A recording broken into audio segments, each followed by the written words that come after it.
Sí, eso, bueno, recording in progress, dice. Bueno, quiere decir que paró un ratito y ahora está grabando de vuelta. Bueno, le estaba diciendo que me preguntaron si solía ocurrir eso. Y le contesté que no hay forma de salvarse porque navegando de Paraguay a Europa o de Paraguay al norte de África, Paraguay a Europa, Paraguay a norte de África, Paraguay a los Estados Unidos, uno navega en dos hemisferios, ¿verdad? Hemisferio sur y hemisferio norte. Y si acá ahora estamos todavía en invierno, ¿verdad? Quiere decir que están en verano allá. El 21 vamos a entrar en primavera y acá van a entrar en otoño, ¿verdad? Quiere decir que si acá hay buen tiempo, acá vamos a encontrar temporal. Si a la vuelta, al revés, si en el hemisferio norte hay buen tiempo, siempre hay temporal acá en el sur. Entonces, prácticamente no hay ningún solo viaje de esa envergadura que no tenga algún temporal, algunos más fuertes, otros menores, ¿verdad? Y, y en el 2010 yo fui a traer un barco, 2011, de Estonia, ya les había comentado en otra oportunidad, y tuvimos 4 temporales. Así que fue bastante, 3 en la zona del hemisferio norte y 1 en la costa del Brasil. Así que siempre hay algún tipo de viento. Seguimos. Pregunta 2. ¿A qué obligan los descubrimientos marítimos? ¿Quiénes fueron los teólogos y juristas que exponen desde la cátedra en esa época? Los grandes descubrimientos marítimos obligan a crear una legislación del mar, un antecedente valioso en la formación del derecho internacional. Teólogos y juristas como Vittoria, Suárez, Espinosa, Grozio, Bartolomé de las Casas, entre otros, exponen desde las cátedras las bases de un derecho de los pueblos y de las personas. Pregunta número 3. ¿Cómo pueden resumirse la importancia internacional de la península ibérica durante el siglo XVI? Respuesta: las Españas de la Edad Media y de la Reconquista van camino de la unidad nacional. ¿Por qué dice las Españas? Porque en España hay muchas regiones autónomas, el País Vasco, los catalanes, los gallegos, los castellanos, los canarios. Entonces, es una sumatoria digamos, de países que conforman lo que es el Reino de España. Por eso acá dice las Españas de la Edad Media. Y de la Reconquista van camino de la unidad nacional, por impulso de las uniones dinásticas que ocuparán la atención diplomática de las Cortes de Castilla y Aragón. Los reyes católicos Fernando de Aragón e Isabel de Castilla inician una política de proyecciones en Europa del siglo XVI. La unión de estos reinos y la reconquista de Granada del poder musulmán señalan el comienzo de una nueva era. ¿Cómo se expresaba, pregunta 4, cómo se expresaba Nicolás Maquiavelo con respecto al monarca español? Nicolás de Maquiavelo se manifestaba en estos términos con respecto al monarca español Fernando V. Ninguna cosa le granjea más una estimación a un príncipe. Príncipe le llamaban a los principales, a los superiores, sea un rey, sea un sultán, sea un duque, pero que estaban al mando de los países. Bueno, con respecto al monarca español, Fernando V decía: ninguna cosa le granjea más una estimación a un príncipe que las grandes empresas y las adiciones raras y maravillosas. De ellas nos presenta nuestra era un admirable ejemplo en Fernando V, rey de Aragón y actualmente monarca de España. Podemos mirarlo casi como un príncipe nuevo, de rey débil que él era, llegó a ser por su fama y por su gloria el primer rey de la cristiandad. ¿A qué se debe eso? Se debe a los grandes descubrimientos que se produjeron en su época, gracias a que corrieron ellos ese riesgo de contratar y de lanzar a una aventura hacia lugares desconocidos. Pregunta 5. ¿Qué pusieron en práctica desde un comienzo los portugueses? Respuesta: los portugueses demostraron ser hábiles navegantes como osados en sus aventuras marítimas. Pusieron en práctica desde un comienzo la política del secreto y la simulación. Entre paréntesis, el tema del día va a ser la política del secreto y la simulación. Entonces, vamos a escribir ya. Tema del día: la política del secreto y la simulación. Muy bien. Tema del día: la política del secreto y la simulación. Perfecto. Entonces, para los que Buenas van noches, ingresando, profe. Aldo, David y eso, entonces estábamos hablando. Buenas Sí, noches, estábamos discúlpame. hablando sobre ¿Qué tal, este profe? material que bien desconocido todavía ya para muchos de los millennials, ¿verdad? Pero que se llama globo terráqueo, ¿verdad? Que era un material imprescindible en las clases de geografía, en las clases de historia, en las épocas anteriores, y ni qué decir en la navegación, en la marina, para tratar temas de la navegación. Bueno, Buenas noches, todas las, profe. Yo tengo una repito, los consultita. portugueses demostraron ser hábiles navegantes como... Sí, sí. ¿Quién habla? Profe, Por favor. Patricia Brizuela te habla. Profe, con Adelante. respecto a los Sí, cuestionarios, Patricia, adelante. ¿cuándo más o menos alzarías, profe? Ya al seco todo. No, no miraste Por- tu No, no soy pantalla, la única. quiero Tengo decir. los compañeros de B-Learning, no figura. Y bueno, entonces hay que consultar con Con Pamela. Pamela, Bueno, profe. porque yo ya alcé todo, está en la caja 6, ahí Ah, ya. clase 6 donde dice, están todos seguidos, cuestionario Bueno, 1, 2, 3, 4, 5 y 6, con perfecto, sus profe. respuestas Gracias. correspondientes. Entonces, Gracias. por favor, consulte. Y por otra Perfecto, parte, gracias.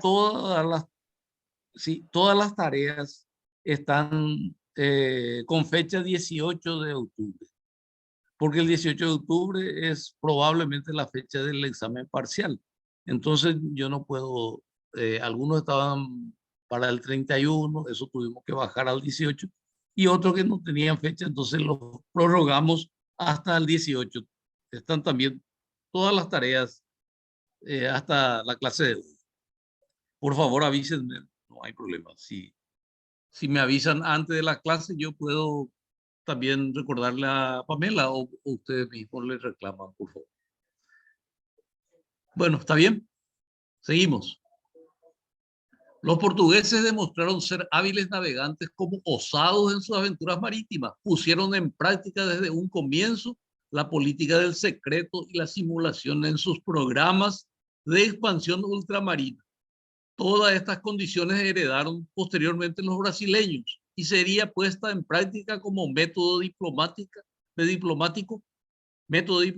en esta parte del nuevo mundo. Y siguen con eso los brasileños. Esa es su política, ¿verdad? Del secreto y la simulación.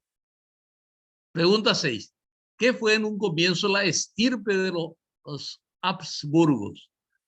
Respuesta: la estirpe de los Habsburgos fue en un comienzo una de las tantas familias ennoblecidas dentro de los límites imprecisos de esa pura ficción que era el Sacro Imperio Romano Germánico, y que llegaría por medio de hábiles acuerdos matrimoniales a coincidir en uno de los descendientes, Carlos V de Alemania y Carlos I de España.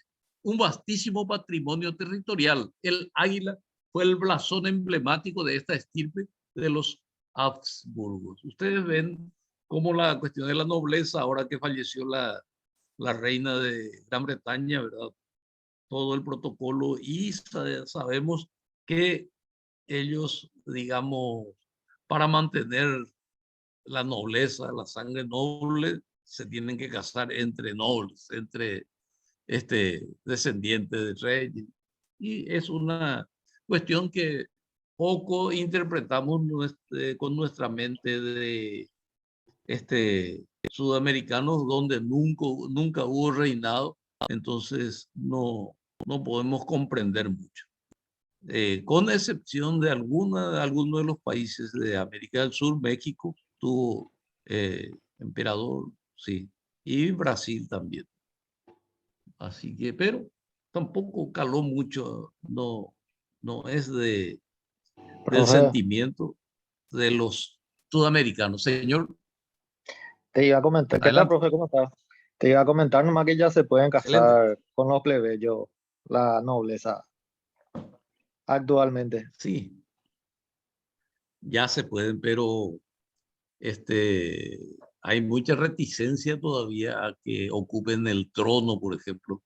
Eh, se, se autorizó eso porque había mucho resquebrajamiento en las familias de la realeza. De cualquier forma, son cuestiones que le atañen a los que tienen monarquía, ¿verdad? Por algo desapareció de la propia Europa, de Francia y de otros lugares, la monarquía, pero estaba fuerte todavía en algunos de ellos, como en Gran Bretaña, quiere decir, en Holanda, Bélgica, España, en fin, unos cuantos países de Europa todavía y otros de otras regiones del mundo. Pregunta 7. La historia de qué naciones europeas puede decirse que es la de integración de las monarquías absolutas. Respuesta: la historia de las principales naciones, España, Francia e Inglaterra, a partir del siglo XVI hasta la Revolución Francesa de 1789, es la de la integración de las monarquías absolutas en que los factores dinásticos fueron de carácter decisivo. Pregunta 8. ¿Qué se afirmaba con respecto al problema de las potestades y las bulas papales?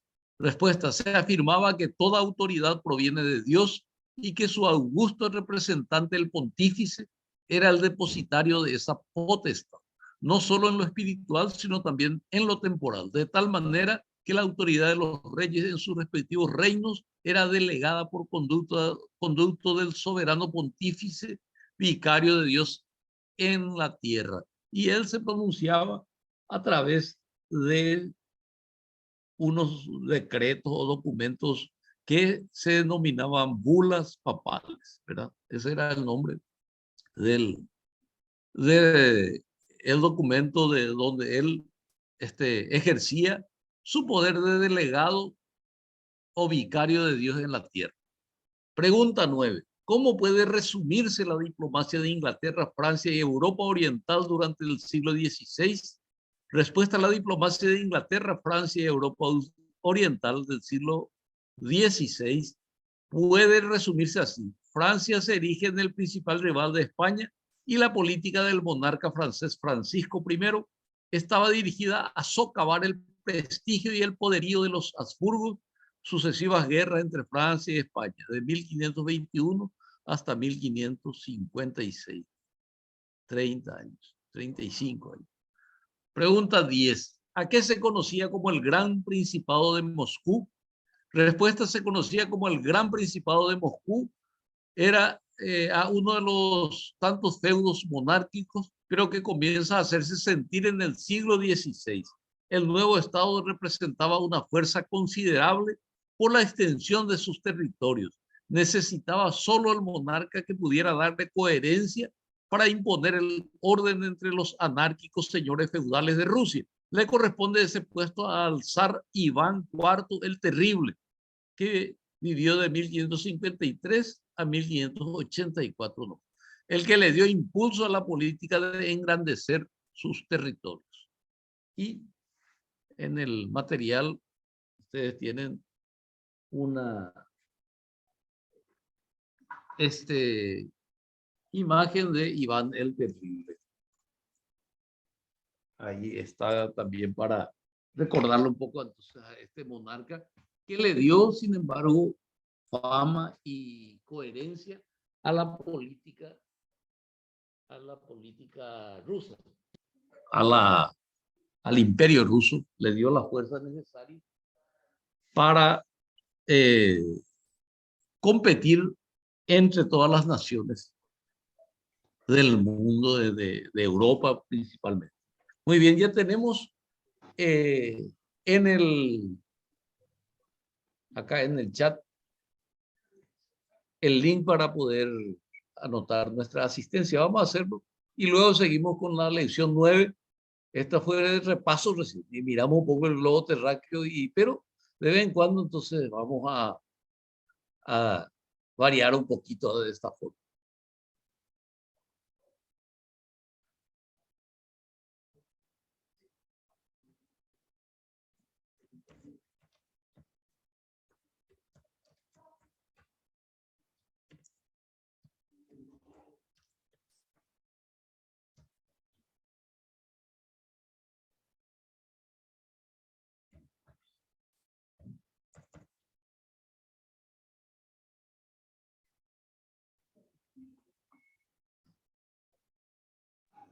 Disculpa, profesor.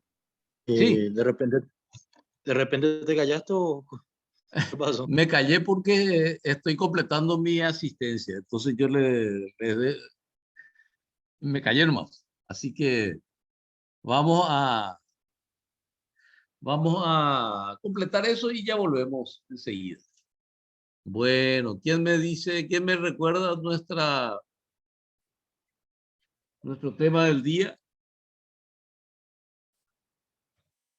La política Del secreto del secreto y la simulación.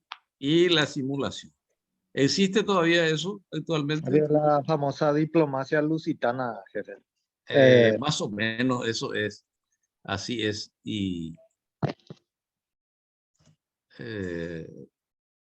porque los portugueses son los lusitanos, esa es la diplomacia que ellos usaban, ¿verdad? Y que se transmitió al Brasil, ¿verdad? Y que tienen como norte Itamaraty, ¿verdad? Que Con esa diplomacia piensa nosotros ganamos 50 años para todo. adelante, va digamos, previendo las contingencias de lo que va a ocurrir en el mundo, en el Brasil, y la política de Estado para el gobierno que se vaya presentando. No pueden salir muchos de los esquemas que le pone el Itamaraty. Bueno, ya completaron todas sus respectivas asistencias. Vamos entonces a la otra lección, la lección 9. Cuestionario tenemos, pero el mismo cuestionario que ya repasamos, el cuestionario 6. Si tenemos tiempo, lo desarrollaremos. Link de asistencia, ahí tiene señorita Lucía María Victoria arriba y abajo tiene el chat. Así que, bueno, vamos a ver qué nos dice la lección 9.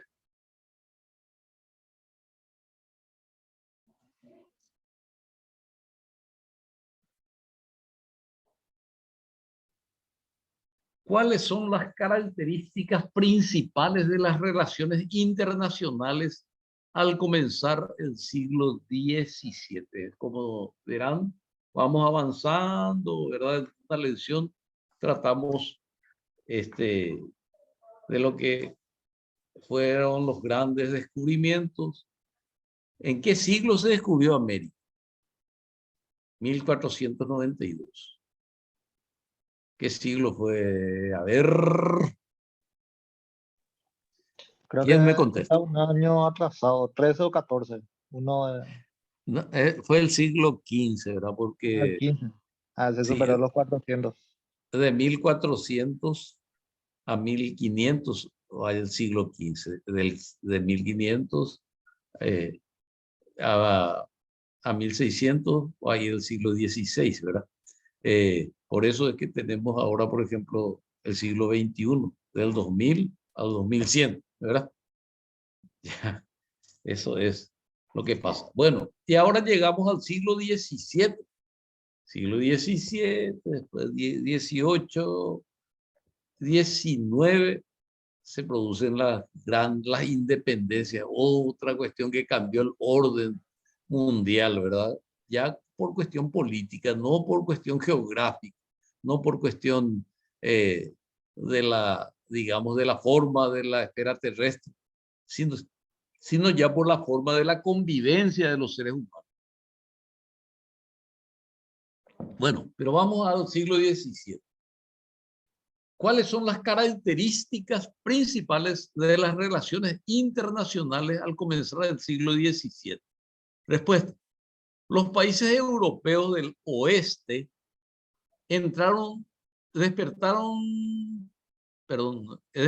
de un largo letargo y entraron en la dinámica de un nuevo ritmo que modificaría sus estructuras institucionales del medioevo, o sea, de la Edad Media, sus hábitos y sus costumbres.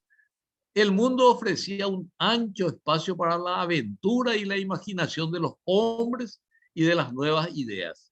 La técnica de la navegación, la imprenta, el arte de la guerra, permitiría vislumbrar la posibilidad de grandes cambios que progresivamente y sin pausas alentarían transformaciones mayores, tanto en material como en lo espiritual, en lo material como en lo espiritual. El nacimiento del derecho internacional sería un signo evidente del progreso de las relaciones entre las naciones, a pesar de que el nacionalismo se acentuaría al mismo tiempo. Muy bien, entonces nació el derecho internacional y empezaron entonces a relacionarse, a integrarse las naciones, pero también nació la efervescencia, vino la efervescencia del nacionalismo. Se volvieron muy nacionalistas los países. A nosotros también nos alcanzó eso, pero no en el siglo, tanto en el siglo XVII. Bueno, fue una sumatoria, pero más fue después de la independencia, de la guerra contra la Triple Alianza, las revoluciones, las guerras del Chaco y tratar de sostenernos siempre como país, ¿verdad? Y eso se consigue gracias al nacionalismo en gran parte. Bueno, entonces en el siglo XVII nació el nacionalismo en Europa, pero también el derecho internacional que aumentó el relacionamiento o la integración entre los países. Pregunta número 2. ¿Qué proclaman los holandeses y por medio de quién con relación a la libertad de los mares? Respuesta. Los holandeses proclaman la libertad de los mares, Di Mare Liberum, obra de Hugo Grocio, quien lo argumenta basado en el derecho internacional. En contrapartida, los ingleses, a través de John Selden, escriben Di Mare Clausum, defendiendo la apropiación sobre los mares y trayendo otra vez. ¿Se imaginan tanta agua que hay? En el mundo hay 75% de agua y 25% nomás de parte sólida, ¿verdad? Emergente. Después es agua, sea agua salada, agua dulce de los ríos, agua de los acuíferos, agua de la cima de las montañas, los glaciares, los humedales, todo eso constituyen el 75% de lo que ocurre en el mundo. Y eso es lo que defendía Hugo Grocio desde Holanda, ¿verdad? Pequeño país, Países Bajos. Decía, no, tantos mares, tanta agua, que esté libre para todos, Di Mare Liberum, el mar libre. Y los ingleses que querían apropiarse de los mares, de hecho su política era de apropiarse de los mares. Entonces ellos le contrataron a otro autor que se llamaba John Selden, que escribió para oponerse Di Mare Clausum, o sea, justificaba de que la potencia marítima podía apropiarse de partes del mar. Muy bien. Pero hasta el propio Papa autorizó con el Tratado de Tordesillas, decía que le pertenecía en propiedad prácticamente a a España todo lo que quedaba al oeste del tratado, de la línea del tratado de Tordesillas, sea agua, podía apropiarse de las aguas, sea islas, tesoros y poblaciones, ¿verdad? Y a Portugal todo lo que quedaba al este, o sea, al oriente o levante de la línea del tratado de Tordesillas. Bueno, pasamos. Pregunta 3. ¿A qué se llama Guerra de los 30 años? Respuesta.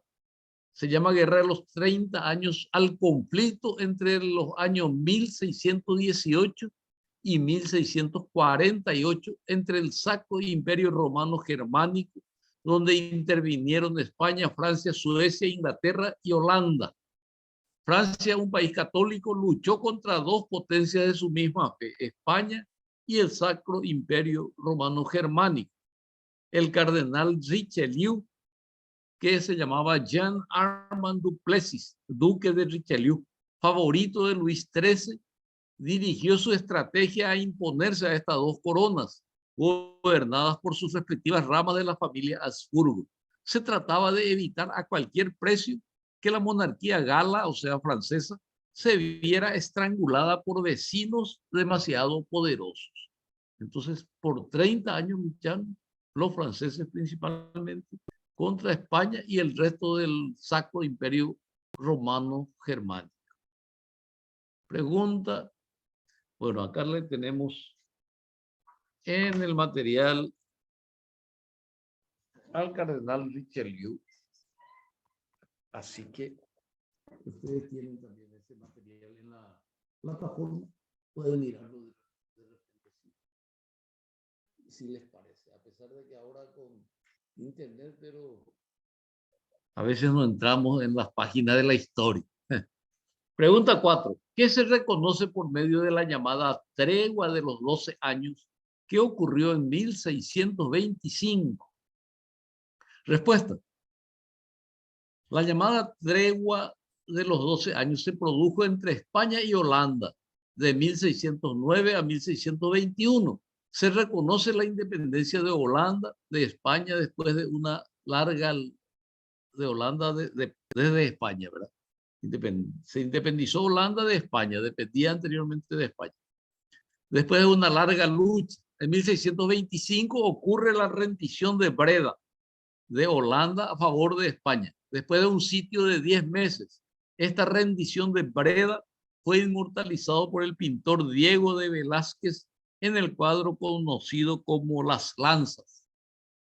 Bueno, entonces tenemos el cuadro de las lanzas también en el material. Aquí están las lanzas. Ese está inmortalizado entonces por el pintor Diego de Velázquez y que es la rendición de Breda de los holandeses a los españoles. Muy bien. Seguimos. Pregunta 5. ¿A qué se conoce como el Congreso de Westfalia? ¿Qué se discuten en el mismo? Respuesta: el Congreso de Westfalia es la primera conferencia internacional importante en Münster y Osnabrück, en la región de Germania, de Alemania, donde participaron la mayor parte de las naciones de Europa. Su significado deriva por señalar el comienzo de una época en las relaciones internacionales, así como el final de la Guerra de los 30 años. Se discuten una serie de problemas de carácter institucional, económico, político, relacionados principalmente con el Santo Imperio Romano Germánico. El Congreso de Westfalia. Muy bien. Pregunta número 6. ¿Fue fácil llegar a los tratados definitivos de Westfalia? ¿Qué se resuelve? Respuesta: no fue tarea fácil llegar a los tratados definitivos. Reuniones preliminares en Hamburgo, Alemania. Se resuelve que las tratativas de paz serían en Münster para las naciones católicas como anfitrionas y en Osnabrück para los protestantes. Francia tendría prioridad para presidir las reuniones en Münster y Suecia en Osnabrück. Se resolvieron cuestiones religiosas gestiones territoriales y de fronteras, nueva organización del imperio, se divide en una confederación de estados. Pregunta 7. ¿Qué ocurrió al intervenir Francia en forma abierta en la Guerra de los 30 años? Respuesta. Al intervenir Francia en forma abierta en la Guerra de los 30 años, resultó que todas las potencias grandes y pequeñas de Europa, salvo Inglaterra, se vieron envueltas en el conflicto y todas las oposiciones políticas se pusieron de manifiesto en forma clara. La personalidad de los grandes generales se vieron oscurecidas por el enfrentamiento de los grandes intereses nacionales. Se hacía cada vez más necesario llegar a un acuerdo general para dar solución a los problemas europeos.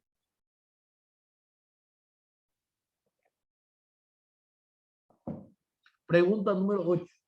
¿Cuál fue la alianza matrimonial que selló la paz entre Francia y España en 1658? Respuesta. Fue el compromiso matrimonial y posterior matrimonio entre Luis XIV de Francia y la infanta María Teresa, hija de Felipe IV de España. Se concertó el Tratado de los Pirineos. Francia obtuvo importantes concesiones territoriales, señalándose la afirmación creciente del potencial francés. De la unión matrimonial mencionada anteriormente, derivaría más tarde la ascensión a la corona española de un nieto de Luis XIV con el nombre de Felipe V, que era también llamado Felipe de Anjou. Pregunta número 9. ¿Qué comienzan por imponer los Borbones en España? ¿Quiénes son los Borbones? Es la familia que está en la realeza en España. Son los Borbones. Juan Carlos de Borbón, ahora el rey actual de Borbón también. Respuesta. ¿Qué comienzan por imponer los Borbones en España? Respuesta. Los Borbones en España comienzan por imponer nuevas organizaciones políticas y administrativas calcadas del modelo francés, afirmada en una monarquía del más puro absolutismo. Consecuencia, abolición de los fueros tradicionales y de las autonomías municipales. En el orden de sucesión en el trono, Felipe V impone la vigencia de la ley Salic, que excluía de la línea sucesora a las mujeres. Daría origen a las luchas civiles entre carlistas y otro grupo. Muy bien. Pregunta 10. ¿Qué resultado tuvo el llamado tercer pacto de familia entre España y Francia? Respuesta. No tuvo la aplicación ni la duración deseada. Nunca tuvo la posibilidad de una aplicación real que favoreciera al gran interés de España de defender sus colonias en América ante los asedios de Inglaterra. El pacto quedó definitivamente caduco de hecho y de derecho al derrocarse la monarquía francesa en 1793, porque en 1789 llegó la Revolución Francesa y en 1793 desapareció la monarquía en Francia. Muy bien, con eso llegamos al final de la clase de hoy. El cuestionario vamos a dejarlo porque ya lo hemos repasado en la clase anterior. Lo tienen en la plataforma. Por favor, consulten con Pamela para que les habilite la clase 6. Yo por lo menos puse para que sea todo visible. Así que es cuestión de reclamar un poquito. Muchas gracias por la presencia de hoy. Será entonces hasta la próxima clase. Profe, Señor. una consulta, vos que sos militar, Sí. ¿qué te parece lo que está pasando en Rusia y Ucrania ahora? Y bueno, No sé si estás siguiendo, pero Ucrania ahora hizo una tipo pequeña guerra relámpago y le expulsó a los rusos gran parte de su territorio. Sí. Está reaccionando con ayuda de muchos países, ¿verdad? De Europa mismo, Estados Unidos. No directamente con tropas, pero sí con armamentos. Y Inteligencia. realmente, como toda invasión, nosotros no podemos quedar ajenos porque tuvimos una situación similar con la invasión de los aliados en la guerra contra la Triple Alianza, ¿verdad? Ellos Así es. invadieron nuestro territorio, arrasaron con toda la riqueza del país, con los archivos, violaron, aterraron y tuvieron un dominio, digamos, permanente, prolongado en el país. Entonces, tenemos que repudiar solamente todo acto de invasión, ¿verdad? Eso, en ese sentido,